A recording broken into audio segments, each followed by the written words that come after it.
আমরা আমাদের হায়াতও অপচয় করছি, বুঝছি না? হায়াত অপচয় করছি না, সময় হায়াত অপচয় করছি, আমাদের যৌবন অপচয় করছি। অপচয়ে পটু একটা জাতিতে পরিণত হচ্ছে আমরা। আল্লাহ মাফ করবো আমার। আল্লাহ পাক দেখেন, আল্লাহ পাক বলছেন পানির স্তর কিন্তু নিচে নেমে যেতে পারে। যদি নিচে নেমে যায়, আল্লাহ ছাড়া কে আছে পানি নিয়ে আসবে তোমাদের জন্য? এই পানি অপচয় করতে করতে করতে করতে এখন পানির স্তর নিচে নেমে গেছে অলরেডি। ঢাকা সহ বাংলাদেশের, ঢাকা স্পেশালি এর পানির যে লেয়ার এটা নিচে নেমে যাচ্ছে দিন দিন। খবর আছে আপনার? সারা দিন, একদিন 24 ঘন্টায় পুরো ঢাকা শহরের প্রত্যেকটা বাথরুমে যত গ্যালন গ্যালন পানি অপচয় হয়, এগুলোকে সংরক্ষণ করা গেলে বাংলাদেশে পানির অপচয়, পানির কোন সংকটই থাকতো না। এখন মনে হচ্ছে পানি তো অনেক, সমস্যা নাই, পানি চলে যেতে কয়দিন সময় লাগবে? নদীগুলো শুকিয়ে যাচ্ছে না? আগের মতো পানি আছে নদীতে? নদীগুলো শুকাচ্ছে না? অপচয় এমন একটা কাজ, যখন একটা জাতি অপচয় করে তখন তাদের উপর থেকে বরকতটা উঠে যায়। কি উঠে যায়? বরকত। আমরা অপচয় তো বন্ধ করে দিই, আল্লাহ তৌফিক দান করে। আমাদের অপচয়টা দেখাচ্ছে, একটু দেখেন। আমরা মাশাআল্লাহ মসজিদে যাই, গিয়ে মাশাআল্লাহ আমরা ট্যাপটা ছাড়ি, আর যার ইমানের জোর যত বেশি তার ট্যাপের স্পিডও মাশাআল্লাহ তত বেশি। ঠিক আছে, পানি পড়তে থাকে দেখা যাচ্ছে। এক বালতি পানি দিয়ে আমরা অজু করি, এক বালতি পানি দিয়ে আমরা একজন অজু করি, খেয়াল করে দেখে। এখন যদি মসজিদে নামাজ পড়তে আসে 500 জন মুসল্লি, 500 বালতি পানি খরচ করে ফেলেছে। ওমর রাদিয়াল্লাহু আনহু যুগ হলে এই মুসল্লিরা মাইর খেত। ওমর রাদিয়াল্লাহু আনহু যুগটা থাকলে এখন এই মুসল্লিদেরকে পিটানো হইতো। ওখানে প্রশাসন থাকতো কতটুকু পানি ফলস করতে দেখার জন্য। এটা কি অপচয় মনে হচ্ছে না আপনার কাছে? এক বালতি পানি দিয়ে রাসূল সাল্লাল্লাহু আলাইহি ওয়াসাল্লাম এক বালতিরও কম পানিতে গোসল করতেন। সহিহ বুখারী পড়ে দেখেন, নবী সাল্লাল্লাহু আলাইহি ওয়াসাল্লাম এক বালতিরও কম পানিতে গোসল করতেন। আর আমরা ওযুই করি এক বালতি পানি লাগে, আধা বালতি পানি লাগে। আর এই শহরগুলোতে যে শাওয়ার ছেড়ে দিলাম, ব্যাস পড়ছে পানি 1 লিটার, 10 লিটার, 15 লিটার, 20 লিটার গোসল করতেছে। মহিলা ঢুকলে তো কথাই নাই, 40-50 লিটার পানিও চলে যেতেন। এই যে পানির অপচয়, এটা লেকচারে বলবো ভাবছিলাম, সুযোগ পাচ্ছিলাম না, আজকে মনে পড়েছে বলে দিন।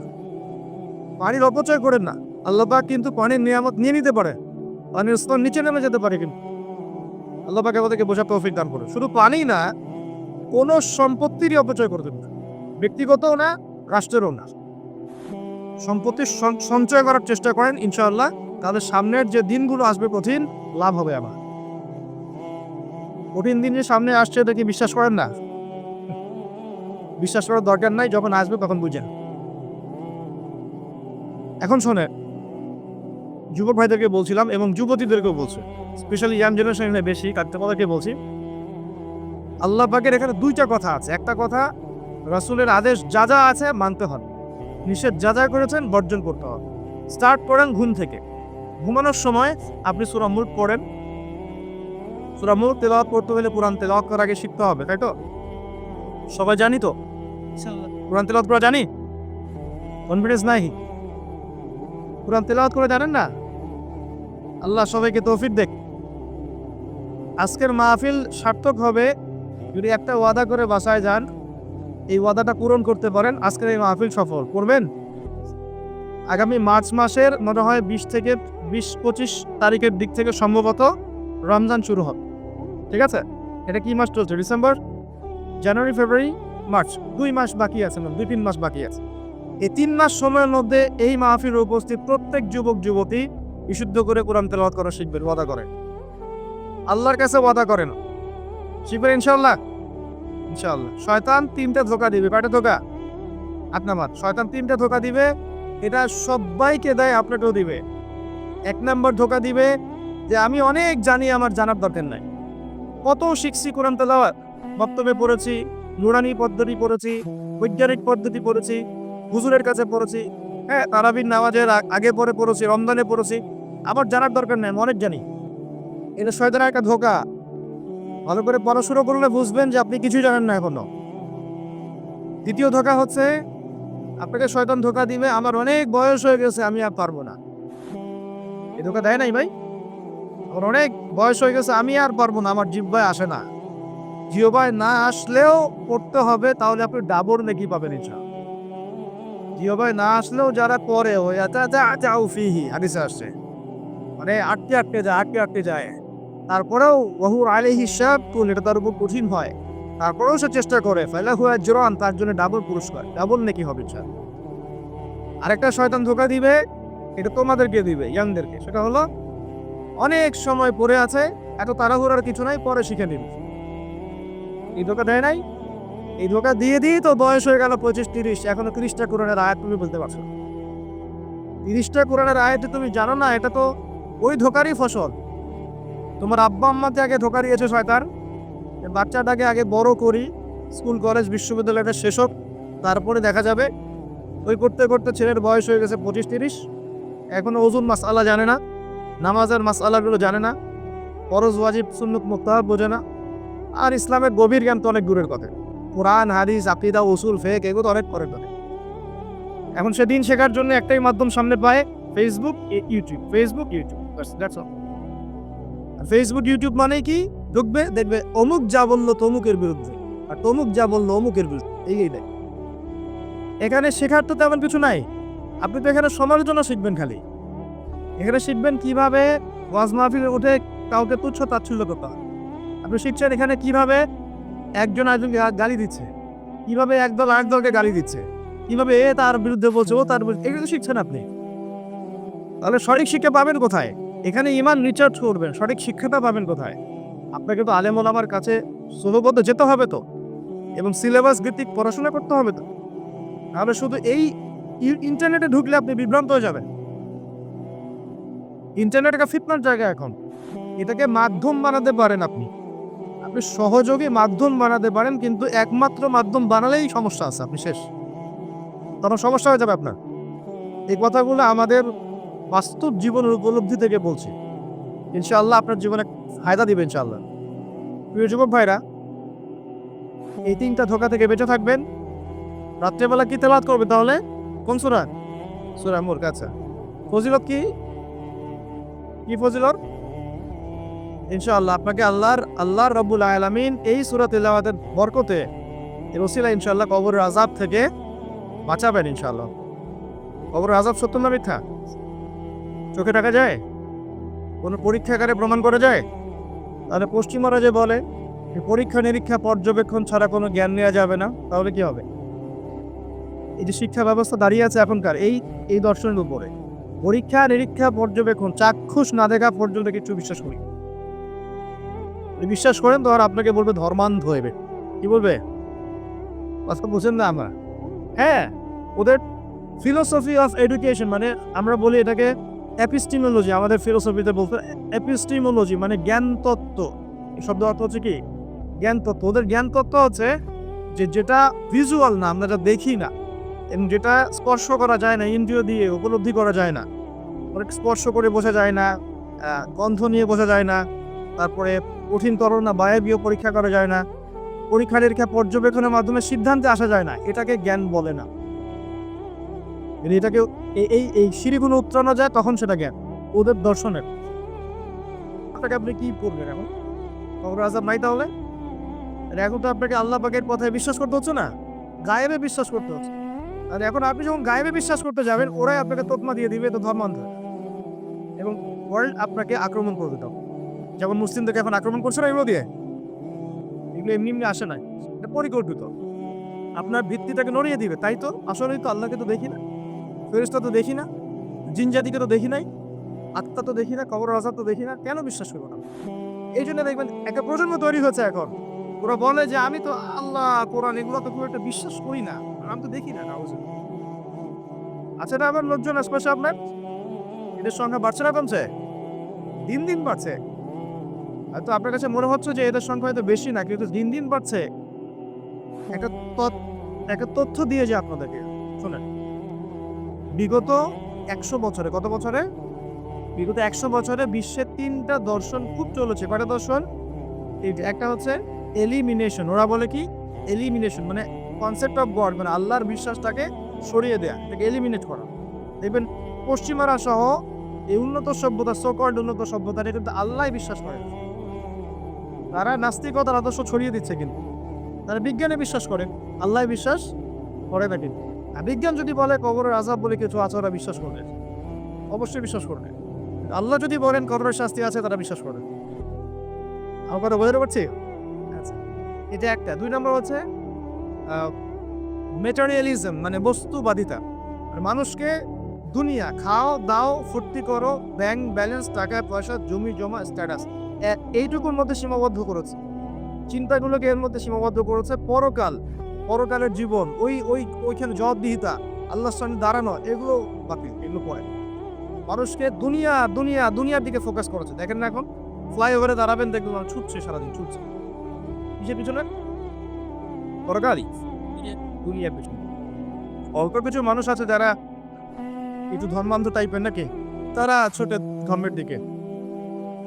আরেকটা আছে 3 নাম্বার, এটা হলো চ্যালেঞ্জ, চ্যালেঞ্জ এগেইনস্ট রিলিজিয়ন, মানে ধর্মের বিরুদ্ধে চ্যালেঞ্জ উত্থাপন করা, যে ধর্মের এটা কেন, ধর্মের ওইটা কেন, হ্যাঁ, মুসলিমদের মধ্যে পর্দা কেন, চুরি করলে চোরের হাত কেন কাটতে হবে, বর্বর একটা বিষয়।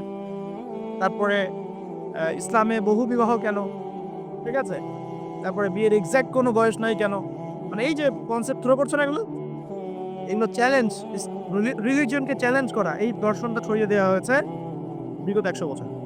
এই তথ্যটা আপনাকে জানিয়ে দিলাম, ইনশাল্লাহ আপনাদের স্টাডির ক্ষেত্রে কাজে দিবে। প্রিয় ভাইয়েরা, পরিবেশটা নষ্ট করবেন না, যাদের কোনো হাজত আছে পিছন দিক দিয়ে চলে যান। আজকে রাত্রে ঘুমানো থেকে শুরু করে দেন রাসূলুল্লাহ সাল্লাল্লাহু আলাইহি ওয়াসাল্লামের সুন্নাহর উপর আমল করা যাবে ইনশাআল্লাহ। প্রথমে সূরা মুলক, তারপরে আপনি পড়বেন সূরা ফালাক, নাস, ইখলাস, 3 বার 9 বার, এবং প্রত্যেক 3 বার শেষ হলে আপনি দুহাতে একত্রিত করে ফু দিয়ে নিজের মাথা থেকে নিয়ে যতদূর পর্যন্ত পারেন মাসাহ করবেন ইনশাআল্লাহ। রাত্রেবেলা আপনাকে কোনো দৃশ্যের প্রতি স্পর্শ করবে না। ঘুমের মধ্যে অনেক সমস্যা হয় না অনেকের, যে বলে বোবা ধরে, দুঃস্বপ্ন দেখেন, হ্যাঁ, ভয় পান, আছে না এগুলো সমস্যা? এই সব সমস্যার সমাধান কি মেডিকেল সায়েন্স করতে পারে? যাবেন একটা অ্যান্টি ডিপ্রেশন ওষুধ দিয়ে দিবে, অথবা একটা ঘুমের ওষুধ দিয়ে দিবে, ঘুমান। কিন্তু সব সমস্যার সমাধান কে করতে পারে? আল্লাহ পাক পারেন ইনশাআল্লাহ। এগুলো নিঃসন্দেহে কোনো না কোনো ভিত্তি এবং পিছনের একটা ব্যাখ্যা আছে, যেটা হয়তো আমাদের নাও জানা থাকতে পারে, হতে পারে না? সব জ্ঞান কি আমাদের আছে? সব জ্ঞান যে আমাদের নাই, একটা এক্সাম্পল দিই, জাস্ট একটা এক্সাম্পল দিই। আমাদের শরীরে কি আত্মা আছে? আছে না নাই? আত্মাকে কি কেউ দেখেছে কিনা? এটাকে কেউ কাজ করেছে কিনা? তা আত্মা কঠিন, তরল না বায়বীয় কোনো জ্ঞান কারো আছে কিনা? এখন একজন মানুষ মৃত, একজন মানুষ জীবিত, উভয়ের মাঝখানে পার্থক্যটাই তো হচ্ছে আত্মা।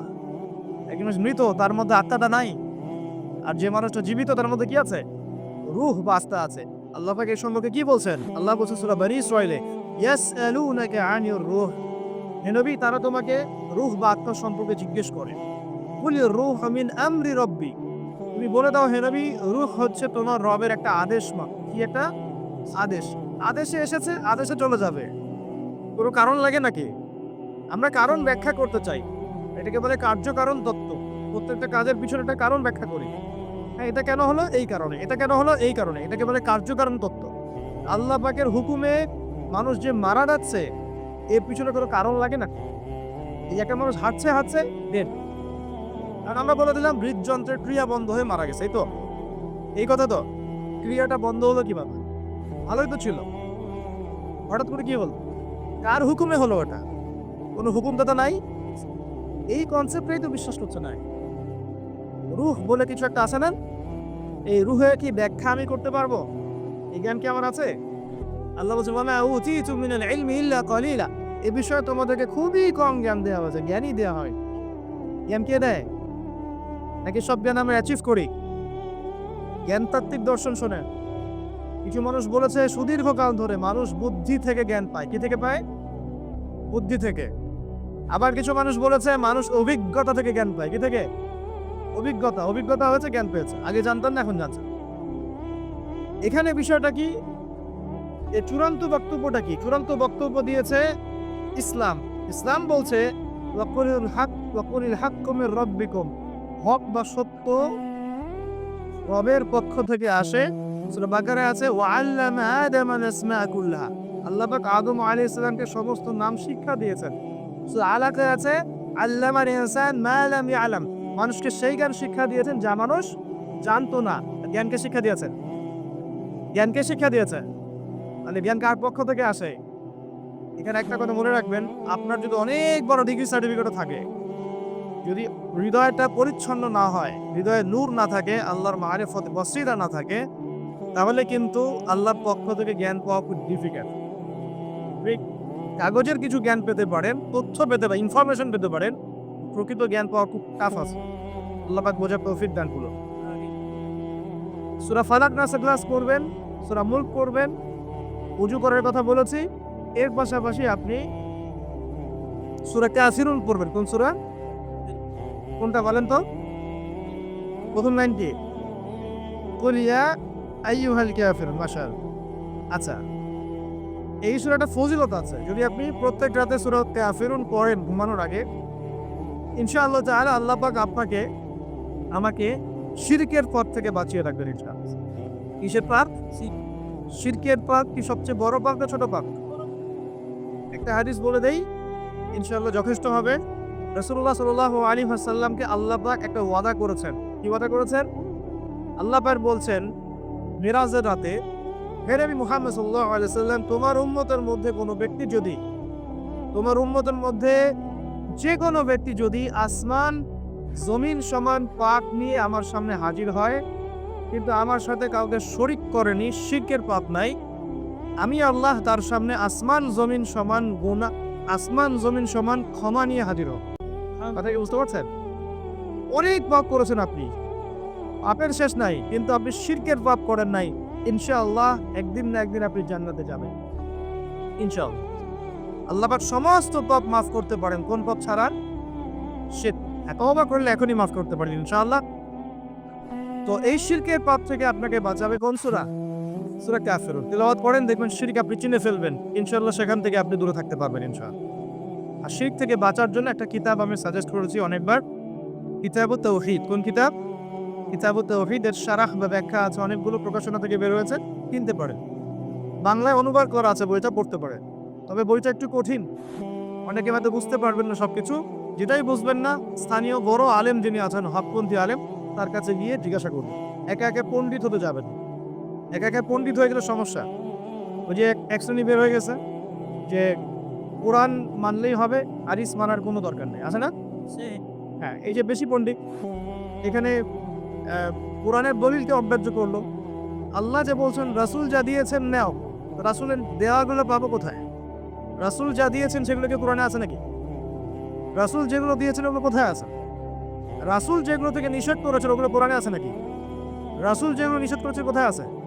তাহলে এই অংশটুকু বাদ দিয়ে কোরআন মানা যাবে নাকি? তার মানে হচ্ছে আমি কোরআনটাই তো মানলাম না, তাও আমি কোরআনটাই মানিনি আসলে। তো এই যে সমস্যা, নিজে বেশি পণ্ডিত দেখলে প্রবলেম আছে। ওলামায়ে কেরামের সাথে সম্পর্ক রাখতে হবে। আর কোন ওলামায়ে কেরামের সাথে সম্পর্ক রাখবে?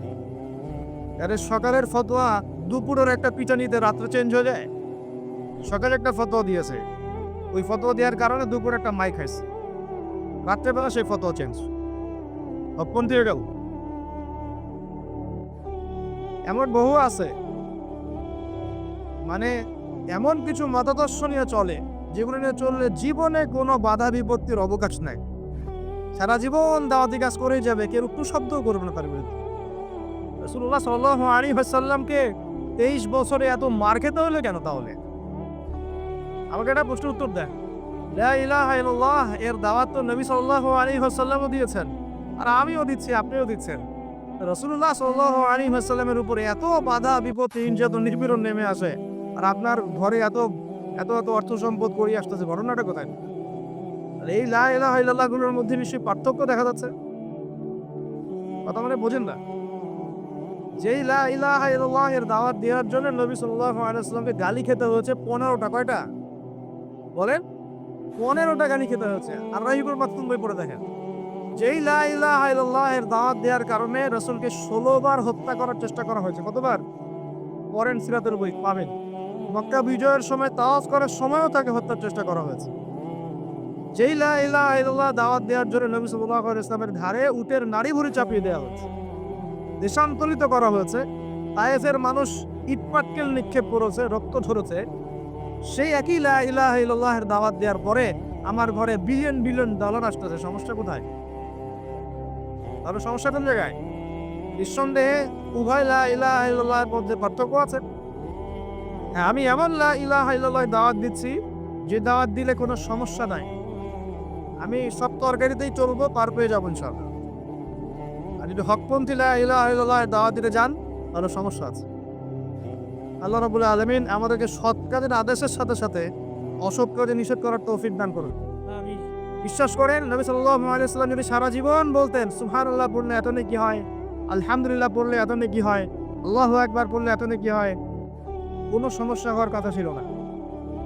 নবী সাল্লাল্লাহু আলাইহি ওয়াসাল্লামকে প্রস্তাব দেওয়া হচ্ছে, তুমি যে আল্লাহর ইবাদত করো সেই আল্লাহর ইবাদত আমরা করব, পাশাপাশি আমরা আমাদের লাত উজ্জা মানাতেরও ইবাদত করব। হবে কি? নবী সাল্লাল্লাহু আলাইহি ওয়াসাল্লাম বলছেন, জি না, হবে না। কুলু লা ইলাহা ইল্লাল্লাহ তুফলিহুন। লা ইলাহা ইল্লাল্লাহ বলে সমস্ত বাতিল ইলাহকে অ্যাভয়েড করতে হবে, এলিমিনেট করতে হবে, তারপর হবে মুসলিম। এখন আপনি ৫ ওয়াক্ত নামাজও পড়বেন মাশাআল্লাহ, এদিকে সুদও খাবেন, আপনি রমজান মাসে সাওমও রাখবেন মাশাআল্লাহ, আপনি ঘুষও নিবেন, আপনি এদিকে দান সদকাও করবেন, আবার যাকাতও দিবেন না, এদিকে মাশাআল্লাহ আপনি তাহাজ্জুদ পড়বেন, পর্দা মানবেন না, হ্যাঁ, এদিকে আপনি তাসবিহ তাহলিল করছেন, হজ উমরা করছেন বছর বছর, এদিকে দুর্নীতিও করবেন, অন্যের সম্পদ আত্মসাৎও করবেন। এই লা ইলাহা ইল্লাল্লাহ তো আল্লাহর রাসূল শিখান না, শিখাইছেন? উদখুলু ফিস সিলমি কাফা মানে কি? তোমরা পরিপূর্ণরূপে ইসলামে কি করো? প্রবেশ করো। এখন ইসলামে পরিপূর্ণ প্রবেশ মানে কি? নামাজও পড়বেন, সুদও খাবেন, আর এদিকে রোজাও রাখবেন, ঘুষও খাবেন, এদিকে হজ উমরা করবেন, বোনের সম্পত্তি মেরে খাবেন। এগুলো কি লা ইলাহা ইল্লাল্লাহ শিক্ষা? মনে রাখবেন, লা ইলাহা ইল্লাল্লাহ এর হকপন্থী ওলামায়ে কেরাম যারা, সোহবতে গিয়ে পড়ে দিন শিখবেন ইনশাআল্লাহ। পারবেন না?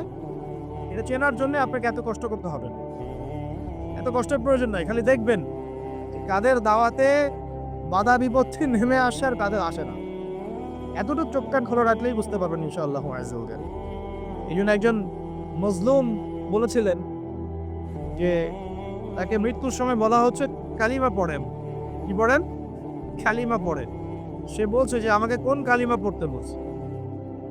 যে কালিমা তোমরা পড়ছো সেই কালিমা পড়ার পর তোমাদের রুটি রুজির ব্যবস্থা হচ্ছে, আর আমি যে কালিমাটা পড়েছি এই কালিমার জন্য তুমি এসেছো আমার গলায় আজকে ফাঁসির কাষ্ট ধরো। এই হচ্ছে অবস্থা। প্রিয় ভাইয়েরা, দুনিয়ার জীবনটা চূড়ান্ত নয়। এখানে সফল হতে হলে একটা আয়াতেই যথেষ্ট আপনার জন্য। আজকে রাসূল যা দিয়েছেন নিয়ে নেন, যা দেন নাই ছেড়ে দেন, যা নিষেধ করেছেন ছেড়ে দেন, ব্যাস। আর কিছু করতে হবে। ঘুমানো থেকে শুরু করেছি আপনার জন্য, আমি একটু গুছিয়ে দিব আপনাকে সারাদিন, তারপর শেষ করে দিব। এবার আপনি ডান পাশে কাত হচ্ছেন, হয়ে বলবেন আল্লাহ নবী ইসমিকে আমুতু আহিয়া। তার আগে যদি সম্ভব হয় ৩৩ বার সুবহানাল্লাহ, ৩৩ বার আলহামদুলিল্লাহ, ৩৪ বার আল্লাহু আকবার পরে আপনি ঘুমিয়ে। এখন যদি আপনি ৬ ঘন্টা বা ৮ ঘন্টা ঘুমিয়ে থাকেন, প্রত্যেক সেকেন্ডে আপনি নেকি পাবেন ইনশাআল্লাহ। কেন নেকি পাবেন? কারণ আপনি আপনার আদর্শ মতো ঘুমান নাই, আপনি রাসূলুল্লাহ সাল্লাল্লাহু আলাইহি ওয়াসাল্লামের আদর্শ মতো ঘুমিয়েছেন, মুহাম্মদুর রাসূলুল্লাহর উপর আমল করেছেন। মুহাম্মদুর রাসূলুল্লাহ মানে কি? প্রতিটা কাজ করতে হবে কার তরিকায়? রাসূলুল্লাহ। এটা বোঝেন। লা ইলাহা ইল্লাল্লাহ মানে কি? মানে আল্লাহ ছাড়া আর কিছুই চলবে না। সোজা কথা, আল্লাহ ছাড়া আর কিছুই কি চলবে? কিছু চলবে না। মুহাম্মদুর রাসূলুল্লাহ মানে হচ্ছে প্রতিটা কাজ করতে হবে কার পদ্ধতিতে? মুহাম্মদ সাল্লাল্লাহু আলাইহি ওয়াসাল্লামের তরিকা। ব্যাস, এই এতটুকু যথেষ্ট। এই কালিমা নিয়ে মৃত্যুবরণ করলে পরে ইনশাআল্লাহ একদিন না একদিন আপনি জান্নাতে যাবেন ইনশাআল্লাহ। যদিও আপনি চুরি করেন, যদি আপনার জিনা করেন, যদি আপনি মদ খান, ইনশাআল্লাহ আল্লাহ চাইলে সেই গুনাহ মাফ করে দেবেন। এখন প্রিয় ভাইয়েরা, ঘুম থেকে উঠলেন, এখানে দুটো কথা বলে দেই। এখন আমরা যে সময়টাতে আছে, এটা শীতকাল না? এই সময়টা কি শীতকাল না? আমি দেখছি আমি ছাড়া আপনারা সবাই শীতের কাপড় পরেছেন। মাসা খুব ঠান্ডা। যুব সমাজের এত ঠান্ডা লাগে কেন? এই বয়সে এত ঠান্ডা লাগে কেন? এখন তো রক্ত গরম থাকার কথা নাকি? ঠান্ডা লাগে খুব, তাহলে তো সমস্যা। আচ্ছা, এটা তো শীতকাল চলছে নাকি? শীতকাল সম্পর্কে দুটো কথা বলে যে আপনার উপকার হবে ইনশাআল্লাহ, আমাদের উপকার হবে ইনশাআল্লাহ। একটা হাদিসে আসছে শীতকালটা হচ্ছে মুমিনদের জন্য গনিমত। মুমিনদের জন্য কি গনিমত? মানে হচ্ছে একটা সম্পদ, যে সম্পদটা যুদ্ধ করে লব্ধ করতে হয়, কিন্তু এখানে কোনো যুদ্ধের প্রয়োজনই হচ্ছে না। গনিমত উপহার, গিফট। কিরকম? শীতকালে রাতটা হয় লম্বা, রাত্রি হয় লম্বা, হয় না? এতে করে সারা রাত আপনি অনেক ইবাদত করতে পারবেন। আর দিনটা হয় ছোট, দিনটা ছোট হয় না? এতে করে আপনি দিনের বেলা সওম বা রোজা রাখতে পারবেন। শীতকাল আসলেই সাহাবীরা বলতেন আহলান সাহলান, শীতকালকে বলতেন আহলান সাহলান। শীতকাল তুমি এসেছো, আলহামদুলিল্লাহ। এখন রাত্রেবেলা হে কোরআনওয়ালারা তোমরা উঠে যাও এবং কোরআন তেলাওয়াত করতে থাকো, এবং দিনের বেলা তোমরা সওম পালন করতে থাকো, আলহামদুলিল্লাহ। শীতের রাতটা কাজে লাগাতে পারি না আমরা? রাতের একটা অংশ ঘুমিয়ে যাবেন, শেষ অংশে উঠে তাহাজ্জুদ পড়বেন এবং কোরআন তেলাওয়াত করবেন এবং আল্লাহর কাছে হাত তুলে দোয়া করবেন। ইনশাআল্লাহ শেষ অংশে, রাতের শেষ অংশে আপনি যে দোয়াই করবেন, আপনার রিজিক যদি হালাল পায় ইনশাআল্লাহ কবুল হয়ে যায়। শীতকালকে কাজে লাগান। আবার দিনটা হয় ছোট, তাই দিনের বেলা আপনি সওম বা রোজা রাখতে পারবেন। আল্লাহ পাক তৌফিক দান। শীতকাল সম্পর্কে একটা এরকম বর্ণনা আছে, যখন কঠিন শীত আসবে ওই শীতটা থেকে একটা আশ্রয় প্রার্থনা করতে হয় আল্লাহর কাছে, আল্লাহ এই কঠিন শীত থেকে আমাকে বাঁচাও। কারণ কি জানেন? কারণ হচ্ছে জাহান্নাম বছরে 2টা নিঃশ্বাস ছাড়ে। কয়টা নিঃশ্বাস? একটা নিঃশ্বাস গ্রীষ্মকালে যখন প্রচন্ড দাবদাহ চড়ে, ওইটা হচ্ছে জাহান্নামের নিঃশ্বাসের ফসল। ওই প্রভাবে পৃথিবীতে এরকম দাবদাহ চলে। এই সায়েন্স বিশ্বাস করবে? করবে না। ওর বিশ্বাসের আমার যায় আসে না। আল্লাহ পাক বলেছেন সত্য, রাসূল বলেছেন সত্য। আরেকটা হচ্ছে শীতকালে যখন প্রচন্ড ঠান্ডা, তখন শীতকালে জাহান্নামের এমন একটা জায়গা আছে যেটা কিন্তু শীতল জায়গা। জাহান্নামের পুরো জায়গাটাই কিন্তু আগুন নয়, এমনও জায়গা আছে যেটা কি খুব শীতল। ওই শীতল অংশ শ্বাস ছাড়লে এই যে পৃথিবীতে সেই শীতের একটা প্রভাব চলে আসে, প্রচন্ড ঠান্ডার শৈত্যপ্রবাহ চলে আসে। এটা হয়তো অনেকে বিশ্বাস করবে না, মনে করবে যে ধর্মান্ধ কথাবার্তা। হাদিসে আছে নবী সাল্লাল্লাহু আলাইহি ওয়াসাল্লাম বলেছেন, কে সত্যবাদী? এই পুরো সভ্যতার রাসূল সাল্লাল্লাহু আলাইহি ওয়াসাল্লাম। এই বিশ্বের সমস্ত মানুষ সত্যবাদী বেশি না আল্লাহর রাসূল বেশি সত্যবাদী? বাস, আর কোনো দরকার আছে কথার? শীতকালটা কাজে লাগে। এই শীতকালে আমি একটা আমল বলে দিই প্রিয় ভাইরা। শীতকালে নবী সাল্লাল্লাহু আলাইহি ওয়াসাল্লাম এই যে তাহাজ্জুদ করতে উৎসাহিত করেছেন, সওম রাখতে উৎসাহিত করেছেন এবং সাহাবীরা কোরআন তেলাওয়াত করতে উৎসাহিত করেছেন। একটা হাদিসে আছে তিনটা কাজ মানুষের গুনার একটা বড় বড় অংশকে মিটিয়ে দিবে। 1 নম্বর কাজ হচ্ছে সংকটকালীন অবস্থায় দান। মানে আপনার দান করার এখন সামর্থ্য খুব কম, টাকা পয়সার টানা হেঁচড়া আছে, এখন আপনি দান করছেন, এই দানের বিনিময়ে আল্লাহ পাক গুনাহ আপনার মাফ করে দিবেন ইনশাআল্লাহ। 2 নম্বরটা হচ্ছে যে কঠিন গরম পড়েছে, এই গরমের দিন আপনি রোজা রেখেছেন, তৃষ্ণার্ত থেকেছেন, এই গরমে রোজা রাখার কারণে আপনার গুনাহ মাফ হয়ে যাবে ইনশাআল্লাহ।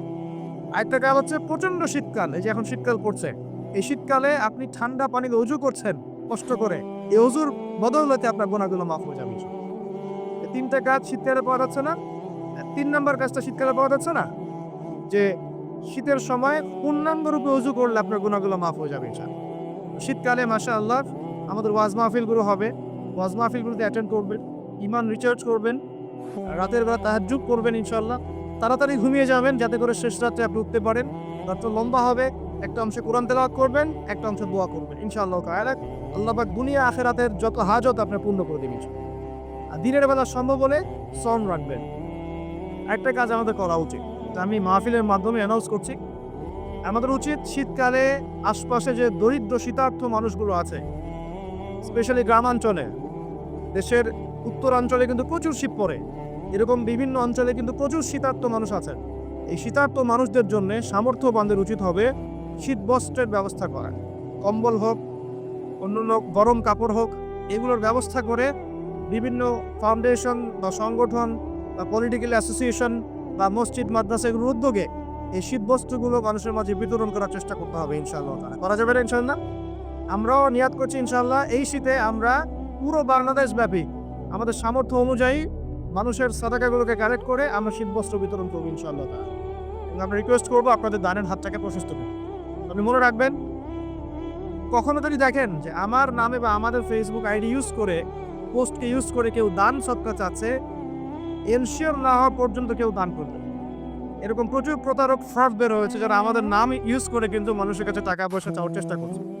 আমি কখনো মানুষের সামনে এভাবে কোনো প্রজেক্টের জন্য টাকা পয়সা চাই না।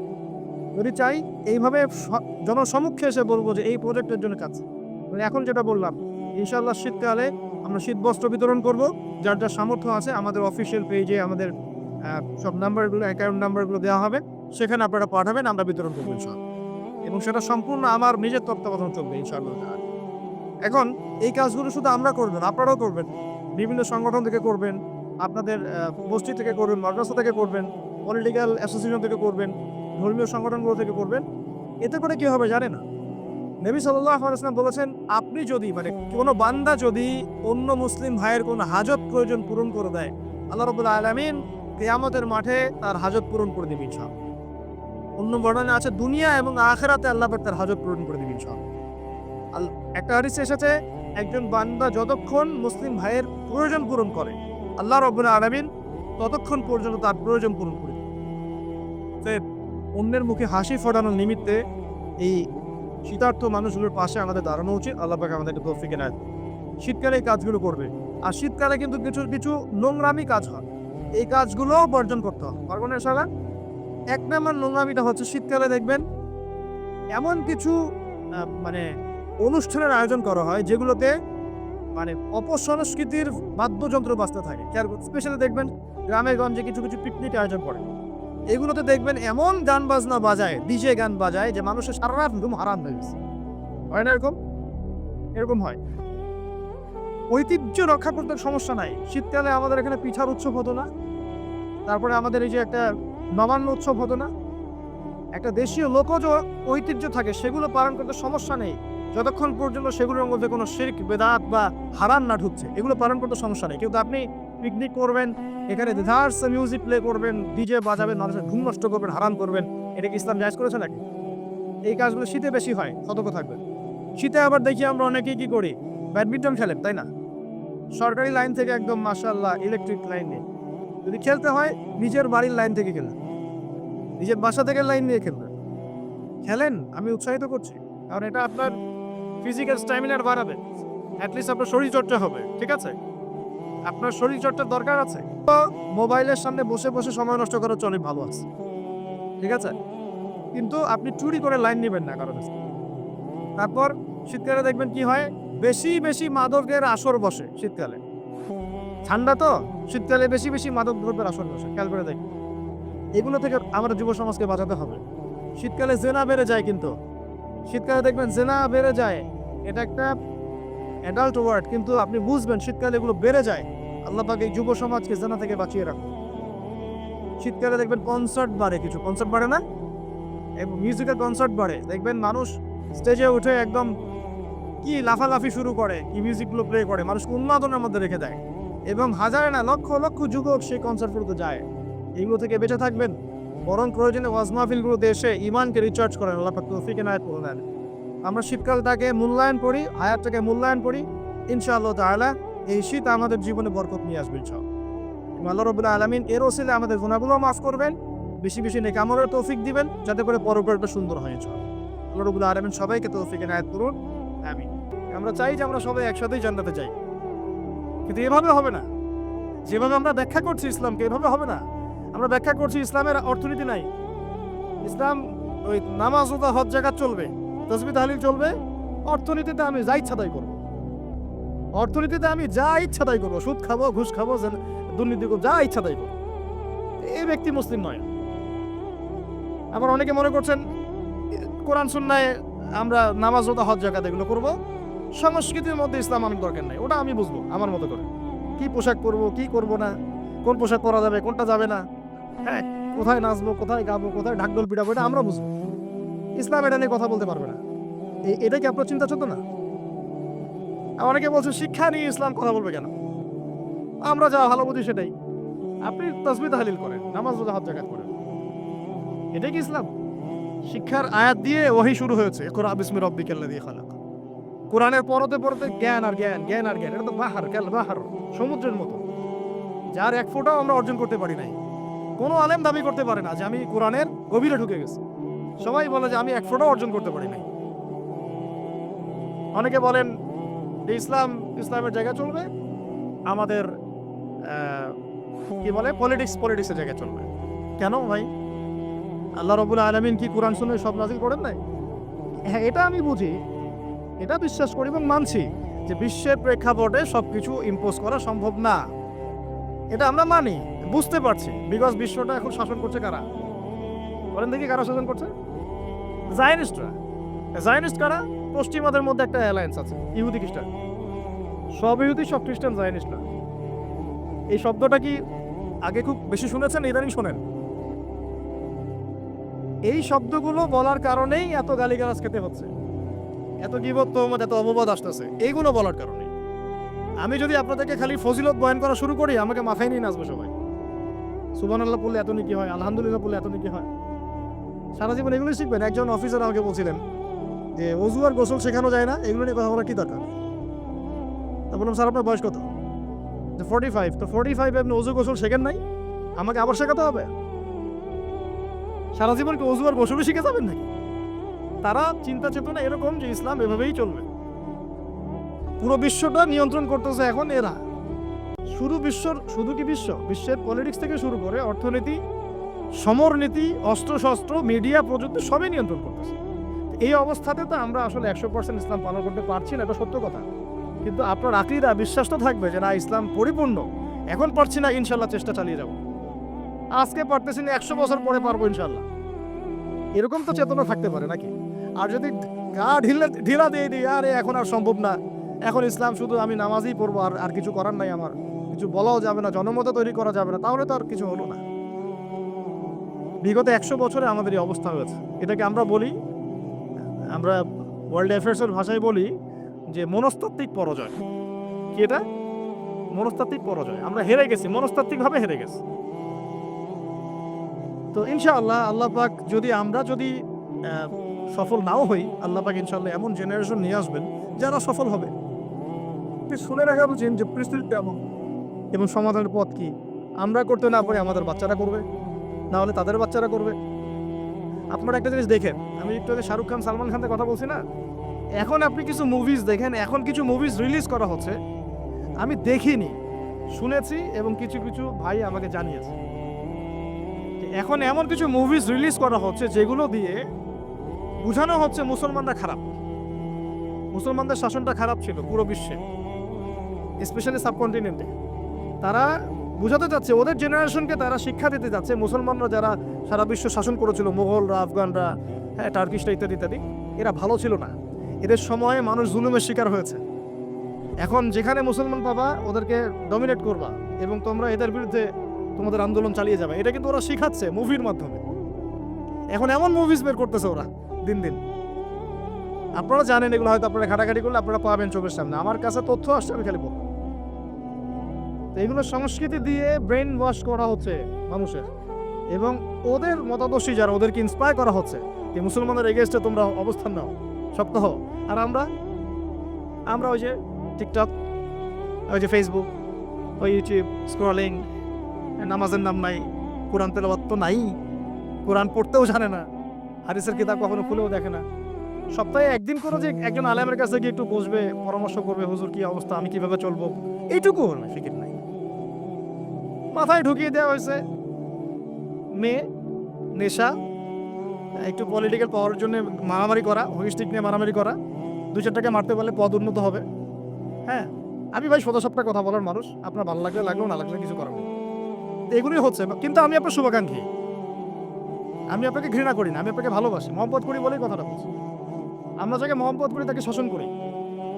আমি আমার সন্তানকে খুব মহব্বত করি, কিন্তু ওকে আমি শাসন করি। কেন তুই এটা করতে গেলি? এটা ভালোবাসা থেকেই বলি।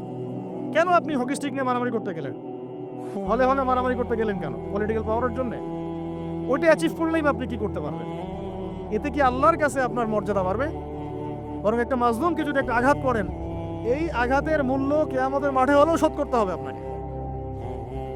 আমরা তো এই অনলাইনের যুগে আমরা তো আসলে পাগল হয়ে গেছি, অসুস্থ হয়ে গেছি। এই যে তোমরা ফেসবুক, ইউটিউবে স্ক্রল করো আর লাইক কমেন্ট করতে থাকো, বুঝে হোক আর না বুঝে হোক করতে থাকো। একটা কমেন্ট যদি তোমার জুলুম হয়ে যায়, মনে করো একজন আলেমের একটা পোস্টে তুমি একটা কমেন্ট করে দিলা, এটা যদি জুলুম হয় তাহলে এই জুলুমের ভাগিদার তো তোমাকে হতে হবে। মনে করো একজন শায়েখ এসে বলল, আচ্ছা আমার নাম নিয়ে বলি যে আবু তো আদনান এই এক্স এই করছে আর কি, হ্যাঁ, বাম হাতে কোরআন নিছে, অনেক কথাই তো বলছে, বাম হাতে কোরআন নিছে, জান্নাতের ঘান পাইছে, ঠিক আছে, তারপরে আর কি খারেজি হয়ে গেছে, হ্যাঁ, তারপরে আর কি মনেও থাকে না, হ্যাঁ, ও কি আমি দাঁড়াই না ইত্যাদি। তো এখন মনে করো কন্টেন্ট বানায় ছেড়ে দিছো অনলাইনে, তুমি বুঝে হোক না বুঝে হোক লাইক করলা, শেয়ার করলা, কমেন্ট করলা এবং আমার এগেনস্টেই করলা, আমার অপোজিশনেই করলা।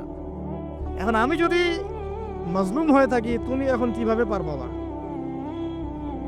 আমি যদি সঠিক হই আর তুমি যদি ভুল হয়ে থাকো, তাহলে কিয়ামতের মাঠে কিভাবে তুমি পার পাবা? একটা এক্সাম্পল দিলে বুঝবেন। একজন আলেম একদিন বলেছিল, স্টেজে উঠে বলছে, দেখলাম, জানি না কোথায় পড়াশোনা করে আসছে, আল্লাহ ভালো জানেন, বইপত্র পড়লে আখলাক অর্জন হয় না ভাই। খালি বইপত্র পড়লে আখলাক অর্জন হয় না, আখলাক অর্জন হয় আল্লাহওয়ালা মানুষের সোহবতে। হয়তো বা সোহবত পায় নাই, এই জন্য আখলাক নাই। স্টেজে উঠে বলছে যে এর আগে যে বক্তব্য দিয়ে গেল, সে অমুক জায়গায়, একটা জায়গার নাম বললো, সম্ভবত করে নামটা বলছি না, অমুক জায়গায় তার বন্ধুর মায়ের সাথে জেনা করেছে। আমার কথা বললো, বন্ধুর মায়ের সাথে জেনা করেছে, আমার ব্যাপারে বললো এই কথাটা। এখন এই কথাটা অনলাইনে সে ছড়িয়ে দিল সবার সামনে। এখন যদি 1,00,000 মানুষ এটা দেখে থাকে, শুনে থাকে, তাহলে এই 1,00,000 মানুষের গোনা আর এই অপবাদ আর এই গীবতের ঋণ সে কিভাবে শোধ করতে পারবে? এটা কি সম্ভব? এই কথাটাকে ফিরে নেওয়া সম্ভব? আর এই হলো অনলাইন। একটা এক্সাম্পল দিয়ে বোঝালাম, আমার ক্ষেত্রে বোঝালাম, আপনার যদি বুঝতে সুবিধা হয়। অতএব খুব সাবধান, এখানে বিচরণ লিমিটেড পরিসরে করবেন, যতটুকু কল্যাণ নিয়ে বের হয়ে চলে আসবেন। এর মধ্যে যদি বিচরণ করতে থাকেন আপনি ঘন্টার পর ঘন্টা এবং বুঝে না বুঝে এই কাজগুলো করতে থাকেন, গীবতের, তোহমতের, অপবাদের এত এত গুনার পাহাড় ঘাড়ে আসবে যেটা আপনি আর শোধ করতে পারবেন না। একটা গুনাহ যদি মানুষের সাথে সম্পৃক্ত হয়, ওই ঋণ শোধ না করা পর্যন্ত জান্নাতি ব্যক্তি জান্নাতে ঢুকতে পারবে না। মনে করেন আমাদের ভাই আব্দুল্লাহর জান্নাতের ফয়সালা হয়ে গেছে, কথার কথা মনে করেন, কিন্তু ভাই কাউকে গালি দিয়েছিল, কাউকে অপবাদ দিয়েছিল, কারো কাছ থেকে টাকা পয়সা নিয়েছে, দেয় নেই ফেরত, বা ইত্যাদি ইত্যাদি ইত্যাদি। মানুষের সাথে সম্পৃক্ত কোনো হক আছে? মানুষের সাথে সম্পৃক্ত কোনো হক আছে? জান্নাতে যাওয়ার আগে একটা জায়গায় দাঁড় করিয়ে দেওয়া হোক, দাঁড়াও, ফয়সালা তো হয়ে গেছে, তাহলে এখন দাঁড়াও। কেন? ফেরেশতাদেরকে দিয়ে বলানো হবে অমুকের এই ঋণ বাকি আছে, অমুকের এই গালির ঋণ বাকি আছে, অমুককে তুমি বাজে কথা বলছিলে এটা বাকি আছে, অমুক কি অপবাদ দিয়েছিল এটা বাকি আছে। সবাই এখন সামনে আসা শুরু করবে একে একে। বেচারার কিন্তু আমল অনেক ছিল, একদম উহুদ পাহাড়ের সমান নেকি নিয়ে এসে উঠছে। এবার ওখানে কি শোধ করার কোনো সুযোগ আছে? কোনো সুযোগ আছে? ব্যাস, এবার আল্লাহ পাক বলবেন এর আমল নামা থেকে নেকি দিয়ে দিয়ে এই ঋণগুলো শোধ করে দাও। ওই ব্যক্তির আমল নামা থেকে নেকি দেওয়া হবে, যাকে গালি দিয়েছে ওকে, যার গীবত করেছে ওকে, যাকে তহমত দিয়েছে ওকে, যাকে অপবাদ দিয়েছে সবাইকে নেকি দেওয়া হবে।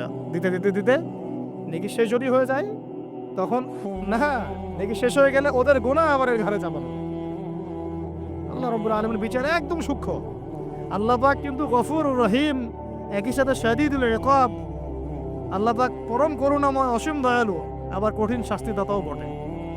আল্লাহ পাক কারোর প্রতি জুলুম করেন না, এক জাররা পরিমাণ জুলুম হবে না। অন্য হাদিসে আসছে একটা শিংওয়ালা ছাগল দুনিয়াতে একটা শিং ছাড়া ছাগলকে গুতা দিয়েছিল। আমার শিং আছে, ওই যে পাওয়ার আছে আমার, দিলাম তোকে গুতা। এটাই তো কাজ দুনিয়ার, যার কাছে পাওয়ার আছে, আমার কাছে পাওয়ার আছে, নে তোকে গুতা দিলাম। ছাগলও এই কাজ করছে।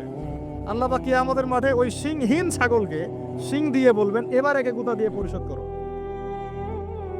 হিসাব এতটুকুই, এরপরে ওরা মাটি হয়ে যাবে, জান্নাতও নেই জাহান্নামও নাই। ওরা তো বেঁচে গেল, ও তো বেঁচে গেল, তাকে গুতা খেয়ে বেঁচে গেল। এবার এই ব্যক্তি সমস্ত আমল নামার গুনাহগুলো এবারে ঘাড়ে চাপানো হবে। তখন দেখা যাবে শুরুতে অনেক নেকি নিয়ে উঠেছিল, কিন্তু পরে এই ব্যক্তি জাহান্নামে চলে গেল, ওরা জান্নাতে চলে গেল। আমরা কি এটা চাই? ভাই আল্লাহর সাথে যত পাপী থাকে থাক, এটা একটা সেজদায় মাফ হতে পারে ইনশাআল্লাহ। আল্লাহ পাকের সাথে অনেক পাপ আছে আমাদের, মনে করে নামাজ পড়ি নাই, রোজা রাখি নাই, যাকাত দেই নাই, ইত্যাদি ইত্যাদি অনেক পাপ, আল্লাহর হক অনেক নষ্ট করেছে। একটা সেজদা যদি কবুল হয়ে যায়, একটা ইস্তেগফার যদি কবুল হয়ে যায়, ইনশাআল্লাহ সব গুনাহ মাফ হয়ে যাবে। কিন্তু মানুষের সাথে জড়িত যদি গুনাহ থাকে, এই যে গীবত, তহমত, অপবাদ ইত্যাদি ইত্যাদি, কারো সম্ভ্রমহানি করেছেন, কাউকে বেইজ্জত করেছেন ইত্যাদি, এই দুনিয়াতেই হায়াত থাকতেই মাফ নিতে হবে। পরকালে এগুলো শুধরানোর কোনো সুযোগ নাই। আর এই অনলাইনের যুগে এটা এত বেশি বেড়ে গেছে যে আমরা এটাকে মুড়ির মতো মনে করি। ইচ্ছা হইলো বলে দিলাম, ইচ্ছা হইলো কমেন্ট করে দিলাম, যা ইচ্ছা তাই বলে দিলাম। আল্লাহ পাক আমাদেরকে বোঝার তৌফিক দান করুন। আমি অবস্থা হচ্ছে ভাই এই যে আমরা সত্যি মুসলিম প্রধান, কিন্তু আমাদের মধ্যে নামাজ, যাকাত, সওম, তারপরে আপনার আমর বিল মারুফ নাহি আনিল মুনকার, হ্যাঁ, ইসলামিক দাওয়াত, জামা, ঐক্য, ইমারা, এগুলোর ত্রুটি আছে, ঘাটতি আছে। আর বৈশ্বিক প্রেক্ষাপটটা আরো কঠিন বললাম। এখানে নিয়ন্ত্রণ আমাদের হাতে নাই। কাদের হাতে? জায়নিস্টদের হাতে। ওরা বিশ্বের বড় বড় সেক্টর নিয়ন্ত্রণ করছে। মানে আমরা যদি এখানে বসে অনেক বড় বড় কথাও বলে ফেলি, আসলে কিছুই যা আসতেছে না বিশ্বের প্রেক্ষাপটে। কথা কি বুঝতে পারতেছেন? মনে করেন আমরা এখানে বসে অনেক বড় বড় কথা বলে ফেললাম, আদতে ওয়ার্ল্ডের প্রেক্ষাপটটা বিন্দুমাত্র পরিবর্তন হচ্ছে না। কারণ আমরা তো কথা বলছি লিমিটেড পরিসরে, আর অল্প কিছু মানুষ। যদি সবাই মিলে কথা বলতাম তখন হয়তো কিছু হতো, উপরের লেভেল থেকে কথাগুলো যেত তখন হয়তো কিছু হতো। আমি আজকে থেকে 2-4 বছর আগে আপনাদেরকে ইসরায়েল আমেরিকা নিয়ে কথা বলি নাই, ওদের চরিত্র সম্পর্কে কথা বলি নাই। এখন আমাদের গভর্নমেন্ট পর্যন্ত বুঝতে পারছে ওদের চরিত্র কেমন। খেয়াল করে দেখছেন কি? দেখছেন একটার পর একটা স্যাংশন দিচ্ছে এখন, একটার পর একটা। কেন? ওদের স্বার্থে আপনি আঘাত লাগছে যে এখন ওদের স্বার্থে আঘাত লাগলেই ওই দেশকে তারা একদম চিপে ধরবে। মনে করেন তুরস্ক একটা দেশ, নাম তো শুনেছেন, প্রেসিডেন্টের নাম কি? বিগত 20 বছর থেকে তিনি 20 থেকে 21 বছর হবে তিনি শাসন ক্ষমতায় আছে। তুরস্ক একটা সময় অনেক মানে খুবই একটা ইউরোপিয়ান কান্ট্রির মতো হয়ে গেছিল আর কি। বিকিনি পরে মেয়েরা ঘুরে বেড়াতো। আস্তে আস্তে আস্তে আস্তে অনেক সংস্কার করার চেষ্টা করছেন। আলহামদুলিল্লাহ, আমরা দোয়া করি আল্লাহ পাক প্রত্যেকটা মুসলিম শাসকদেরকে নেখায়াত দারাজ করুন। যারা ইসলামের খেদমত করার চেষ্টা করে, সেটা আমাদের দেশের হোক আর অন্য যে কোনো দেশের হোক, আল্লাহ পাক সবাইকে নেখায়াত দারাজ করুন। তাদেরকে আল্লাহ পাক দীর্ঘজীবী করুন, ইসলামের খেদমত করার তৌফিক দান করুন। আমরা দোয়া করব। তো এখন আস্তে আস্তে অবস্থাকে অনেক ভালো একটা জায়গায় আনার চেষ্টা করছিলেন উনি। যখনই দেখলো তারা যে তিনি ইসলাম কেন্দ্রিক কাজ করছেন, ইসলামকে প্রমোট করছেন, আলেম ওলামাদেরকে মানে প্রমোট করছেন, মসজিদ মাদ্রাসাকে প্রমোট করছেন। একসময় তুরস্কে আজান বন্ধ হয়ে গেছিল, ইতিহাস পড়ে দেখেন, আজান দেওয়া বন্ধ ছিল। ওই জায়গা থেকে এখন তিনি এই জায়গায় নিয়ে আসছেন। একসময় মালয়েশিয়ার অবস্থা তো ভালো ছিল না, খুবই দারিদ্রতা ছিল। এখন মাশাআল্লাহ দেখেন গিয়ে কি অবস্থা। এখন ইকোনমিক অবস্থা অনেক শক্তিশালী, তাদের অনেক শক্তিশালী। এগুলো হয়েছে আল্লাহ পাকের বরকতে, রহমতে। যখন আপনি ইসলাম নিয়ে কাজ করেন, আল্লাহ পাকের রহমতের দরজা খুলে দেবেন ইনশাআল্লাহ। এটা আমাদের ক্ষেত্রেও হতে পারতো। আল্লাহ পাক আমাদের নেতৃস্থানীয় ব্যক্তিদেরকে হেদায়েত দান করুন, বোঝার তৌফিক দান করুন এবং সাহস দান করুন। এখন দেখেন, যখনই তারা ইসলাম নিয়ে কথা বলা শুরু করলেন, বড় বড় কান্ট্রির নেতারা তাদের অর্থনীতির উপরে নিষেধাজ্ঞা আরোপ করে দিল। খেয়াল করে দেখছেন, লিরার মান কমে গেল। ইন্দোনেশিয়ার কি জানি ওদের, ইন্দোনেশিয়ার রুপি না, বলে গেলাম, ওটার মান কমে গেল। এই যে কদিন আগে পাকিস্তানের একজন প্রেসিডেন্ট ছিলেন ইমরান খান, নাম তো মনে আছে। আমি পারভেজ মোশাররফের কথা বলছি না। পারভেজ মোশাররফের সময় পাকিস্তানের ভূমি ব্যবহার করে আমেরিকা বোমা হামলা চালিয়েছে আফগানিস্তানে, মনে আছে?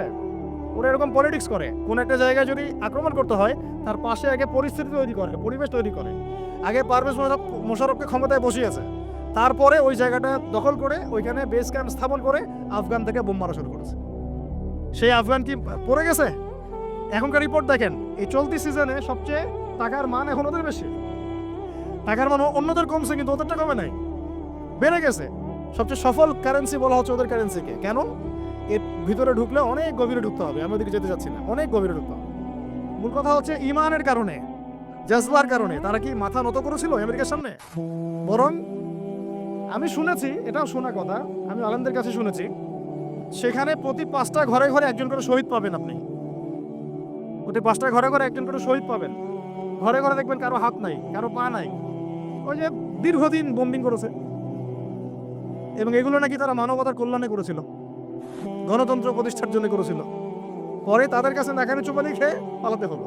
ওরা যেহেতু বিশ্বের অর্থনীতি নিয়ন্ত্রণ করছে, রাষ্ট্র ক্ষমতা নিয়ন্ত্রণ, রাজনীতি নিয়ন্ত্রণ করছে, মিডিয়া নিয়ন্ত্রণ করছে, এগুলো দিয়ে তারা ওই কান্ট্রিগুলোর উপর চাপ আরোপ করতে থাকে। এটা বুঝবেন, আস্তে আস্তে আরো বুঝবেন, ক্লিয়ার হবে। পশ্চিমাদেরকে যে বন্ধু রূপে গ্রহণ করেছে, ওদের শত্রুর দরকার নাই, কথা মনে রাখেন। তবে সবার কথা বলছি না, জায়নিস্টদের কথা বলছি। ওদেরকে যে বন্ধু রূপে গ্রহণ করেছে, ওর শত্রুর দরকার নাই। দুর্ভাগ্য, দুঃখ লাগে, এখন আরবের কিছু কান্ট্রি এটাকে বন্ধু রূপে গ্রহণ করেছে। ইসরায়েলকে অ্যাক্সেস দিচ্ছে, আকাশ ব্যবহার করতে পারবে, এইটা সেইটা। ভাই কিছু বলদরা এগুলো বোঝেন, আপনারা তো বোঝেন, অ্যাটলিস্ট যারা বিশ্ব সম্পর্কে খোঁজখবর রাখেন আপনারা তো বোঝেন।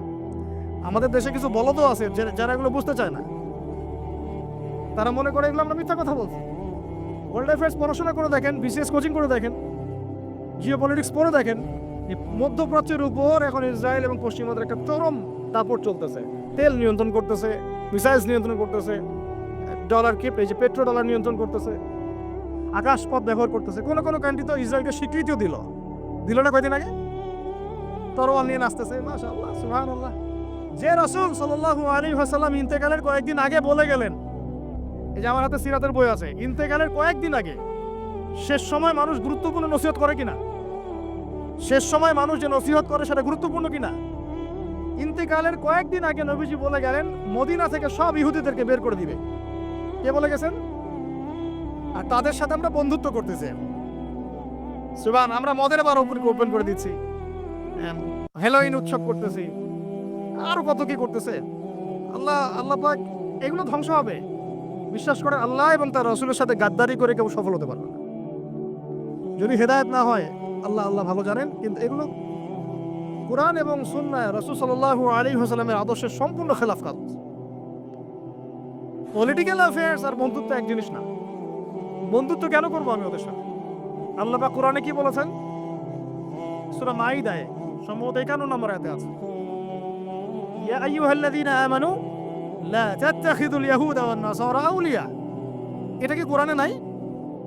হে মুমিনগণ, লা তাত্তাখিযুল ইয়াহুদা ওয়ান নাসারা আউলিয়া, তোমরা ইহুদি এবং নাসারাদেরকে বন্ধুরূপে গ্রহণ করো না। বন্ধুরূপে গ্রহণ করো না। ব্যবসা বাণিজ্য আপনি করতে পারেন, ওদেরকে বন্ধুরূপে গ্রহণ করো না। কেন? বা'দুহুম আউলিয়া বা'দ, এরা একে অপরের বন্ধু। ওয়া মান ইয়াতাওয়াল্লাহুম মিনকুম ফাইন্নাহু মিনহুম, তোমাদের মধ্যে কেউ যদি ওদের দিকে মুখ ফিরাও, বন্ধুত্ব করো, তুমি তাদের অন্তর্ভুক্ত হয়ে যাবে। ইন্নাল্লাহা লা ইয়াহদিল কওমা যালিমিন, আল্লাহ পাক এই জালেমদেরকে হেদায়েত করেন না। ইহুদ ওয়াল নাসারা হাত্তা তাত্তাবি'a মিল্লাতাহুম, এই আয়াতকে আপনারা ঘুরায় ফিরে ব্যাখ্যা করতে যায় না, পারবেন না। এই আয়াতটাকে ঘুরায় ফিরে ব্যাখ্যা করতে যায় না, সরাসরি ব্যাখ্যা নেন। আল্লাহ পাক কি বলছেন? ওয়ালান তারদা, কখনোই সন্তুষ্ট হবে না, আনকা, হে নবী তোমার উপরে। কে সন্তুষ্ট হবে না? আল ইয়াহুদ, যারা ইহুদি, ওয়াল নাসারা, এবং যারা নাসারা। কতক্ষণ না? হাত্তা তাত্তাবি'a মিল্লাতাহুম, যতক্ষণ না তুমি তাদের মিল্লাত গ্রহণ করছো। মানে আমরা যতক্ষণ ওদের সামনে আত্মসমর্পণ করব না, ততক্ষণ তারা আমাদেরকে নিয়ে সন্তুষ্ট হবে না। তাই হচ্ছে কিনা বলেন? এখনই যদি বলি হ্যাঁ ঠিক আছে আমরা তোমাদের সব মেনে নিলাম, আমাদেরকে মাথায় নিয়ে নাচবে, এই তো। কিন্তু ইসলামের এই সুদীর্ঘ 1400 বছর ইতিহাস আবর্তিত হয়েছে এই আদর্শিক যুদ্ধের মধ্য দিয়ে। ওদের আদর্শের সাথে আমাদের আদর্শ কখনোই মিক্স আপ ছিল না। আল্লাহ নবী এমন নবী ছিলেন যিনি প্রথম দিকে চুল পিছনের দিকে আঁচড়াতেন, এইভাবে ব্যাক ব্রাশ করে। মদিনায় গিয়ে দেখলেন ইহুদিরা ব্যাক ব্রাশ করে, নবী সাল্লাল্লাহু আলাইহি ওয়াসাল্লাম মাঝখানে সিধা করা শুরু করলেন। এভাবে তিনি তাদের বিরোধিতা করতেন। বুঝতে পারছেন কথা আমার? ইহুদি খ্রিস্টানরা হায়েজ নেফাস হলে মেয়েদেরকে তাড়িয়ে দিত, অন্য ঘরে রাখতো। এখনো হয়তো তারা তাই করে। আল্লাহ নবী বিরোধিতা করলেন, হায়েজরত অবস্থায় মা আয়েশা রাদিয়াল্লাহু আনহার কোলে মাথা রেখে কোরআন তেলাওয়াত করলেন, পদে পদে বিরোধিতা করলেন। ওরা ওই যে মুহররমের দিন সওম রাখে, তাই না? আশুরা মুহররমের সওম রাখে, নাজাতে মুসার ইয়াতে। আল্লাহ নবী বললেন আগামী বছর বেঁচে থাকলে আমি 9-এর সাথে হয় সামনে একদিন নাহলে পিছনে একদিন থাকবো। মানে বুঝাতে যাচ্ছি প্রত্যেক পদে পদে আল্লাহ নবী তাদের বিরোধিতা করেছেন। শেষ বয়সে বলে গেছেন ইন্তেকালের কয়েকদিন আগে, তোমরা এদেরকে আরব উপদ্বীপ থেকে বের করে দিও। নিজে 23 বছরের এই জীবদ্দশায়, নববী জীবনে তিনি খায়বারের যুদ্ধ করেছেন, বনু কুরাইজার সাথে যুদ্ধ করেছেন, বনু নাজিরের সাথে যুদ্ধ করেছেন, বনু আরেকটা কি কাইনুকার সাথে যুদ্ধ করেছেন। 4টা বড় বড় ইহুদি গোত্রের সাথে যুদ্ধ করেছেন। আর আমরা ওদের সাথে এখন বন্ধুত্ব করি, আতাত করি, ওদেরকে ছাড়া চলে না। বাই দ্য ওয়ে, বিশ্বটার নিয়ন্ত্রণ ওদের হাতে এখন। এটা মেনে নিয়ে কথাগুলো হজম করতে হচ্ছে। ভিতরে আগুন জ্বললেও কিছু করার নাই, কারণ আমরা বিগত 100 বছরে এমন একটা জায়গায় চলে আসছি যে এখন আমরা অধঃপতনের যুগে বাস করছি। কেনই বা হবে না? ওই যে বললাম, নামাজ নাই, যাকাত নাই, ফজরের সালাত নাই, কোরআন তেলাওয়াত নাই। আমাদের দাড়ি টুপিওয়ালা মানুষের মধ্যে ইসলামী আখলাক নাই। দাড়ি আছে, টুপি আছে, মাশাআল্লাহ, আখলাক নাই। একটা হিন্দুর দোকানে গিয়ে দুধ কিনতে কমফোর্ট ফিল করি যে ওই বেচারা মাপে কম দিবে না, দুধে ভেজাল দিবে না। একটা মুসলমানের দোকানে আপনি পণ্য কিনতে হাজারবার চিন্তা করেন, বাপরে বাপ কোন দিক দিয়ে না ঠকায় দেয় আমাকে। কোন জায়গায় চলে আসছি? মুসলমান ছেলেরা তোমরা এখন জেনায় লিপ্ত হচ্ছ, টিকটক করছো, ফ্রি মিক্সিং করছো, মেয়েদের সাথে ডেটিং করছো, আড্ডা মারছো, ঘুরছো, ইতিহাস পড়তেছো না, আমরা কোন জাতি সেটা জানতেছো না। কোরআন পড়তেছো না, নামাজ পড়তেছো না, মাদকের কাছে যাচ্ছ, মুসলমান, একটু মুসলমান ছেলে, মুসলমানরা সুদ খাচ্ছে, ঘুষ খাচ্ছে, দুর্নীতি করতেছে, তাহলে আমরা বিগত 100 বছর এই জায়গায় আসবো না কেন সেটা আমাকে বলেন। এখন সমাধানে আস। আমরা কি আদৌ চাই যে অবস্থার পরিবর্তন হোক? মোবাইল ফোনগুলো একটু বন্ধ করেন। আমরা কি আদৌ চাই যে এই অবস্থার পরিবর্তন হোক? সত্যি চাই কি ভাই? আচ্ছা, আমরা না হয় নাই বা পারলাম, আমরা চাই না আমাদের সন্তানরা পারুক? আমাদের সন্তানরা পারুক। আমরা তো 30 বছর চলে গেছে, আপনার হয়তো 40, আপনার 50 চলে গেছে, কারো 60 চলে গেছে, পারি নাই। কিন্তু আমরা কি চাই না আমাদের সন্তানরা পারুক বা তাদের সন্তানরা পারুক? কেউ পারুক বা না পারুক, আল্লাহ পাক কি বলেছেন শোনেন। এই কথাটা বলে সমাধানগুলো বলে দিই, পয়েন্টগুলো খালি। আল্লাহ পাক বলেছেন যে ওয়াইন তাতাওয়াল্লাউ, তোমরা যদি মুখ ফিরায় নাও।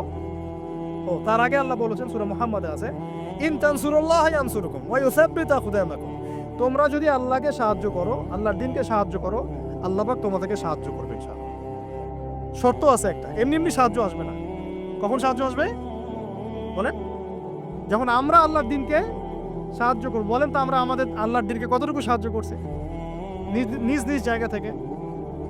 আপনারা আল্লাহ পাক তৌফিক দান করুন, আপনারা উমরা করতে যান, হজ করতে যান, রাসূল সাল্লাল্লাহু আলাইহি ওয়াসাল্লাম রওজা জিয়ারত করবেন ইনশাআল্লাহ, আল্লাহ পাক তৌফিক দান করুন। সেখানে যদি আপনার ভিতরে অনেস্টি থাকে, আপনার লজ্জা লাগবে। আপনি রাসূল সাল্লাল্লাহু আলাইহি ওয়াসাল্লামের সামনে দাঁড়াতে লজ্জাবোধ করবেন, আপনার ভিতরে খারাপ লাগবে। যদি আপনার মধ্যে অনেস্টি থাকে, মনে একটা ফিলিংস আসতে পারে আপনার যে নবী মুহাম্মদ সাল্লাল্লাহু আলাইহি ওয়াসাল্লাম তার উম্মতের জন্য 23 বছর অবর্ণনীয় কষ্ট সহ্য করলেন, আমি তার কাছে আসছি আজকে সালাম দিতে, তার দিনের জন্য কি করে আসছি? তিনি কি এই দিন ছাড়া আর কিছু রেখে গেছেন?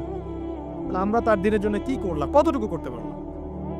তো আল্লাহ পাক এটাই বলছেন, ইন তানসুরুল্লাহ, তোমরা যদি আল্লাহকে সাহায্য করো, মানে আল্লাহর দ্বীনকে সাহায্য করো। তার মানে আল্লাহকে সাহায্য করার অর্থ কি? আল্লাহর দ্বীনকে সাহায্য করো, তাহলে আল্লাহ পাক ইন তানসুরুল্লাহ ইয়ানসুরকুম, আল্লাহ পাকও তোমাদেরকে সাহায্য করবেন। ওয়া ইউসাব্বিত আকদামাকুম, তোমাদের পা আল্লাহ পাক সুদৃঢ় করে দিবেন ইনশাআল্লাহ। আর আল্লাহ পাক এই সূরার শেষের দিকে বলছেন, সূরা মুহাম্মাদে আছে, ওয়াইন তাতাওয়াল্লাউ, আর তোমরা যদি মুখ ফিরায় নাও, মানে দিন পালনও করো না, দাওয়াতও দাও না, দিন প্রচার প্রসারের চেষ্টা করো না, মানে দিন নিয়ে তোমাদের কোনো ফিকির নাই।